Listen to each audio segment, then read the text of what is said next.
How to turn on Facebook professional mode. Hey everyone, welcome back to the channel. In today's video, I'll guide you through the steps of enabling the professional mode on Facebook app.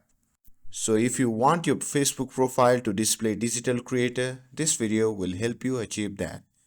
So without further ado, let's get started. So first thing first, open the Facebook app and make sure that you are logged in to your account. Now tap on profile picture located to the left of what's on your mind, and this will take you to your Facebook profile page. On your profile page, tap on the three dot icon next to the edit profile button and it will open the profile settings menu.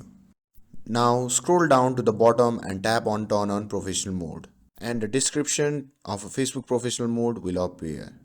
Simply tap turn on to proceed. And after that, follow the prompts to configure settings such as enabling public post.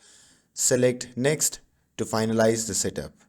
After that, follow the prompts to configure settings such as enabling public post and selecting next to finalize the setup. And once you are done, go back to your profile and your profile should now display digital creator and you will see a professional mode dashboard. And that's how you enable professional mode on Facebook. I hope you found this video helpful. If you found this video helpful, don't forget to like, share and subscribe to get updated for more videos. Thanks for watching and I'll see you in the next video.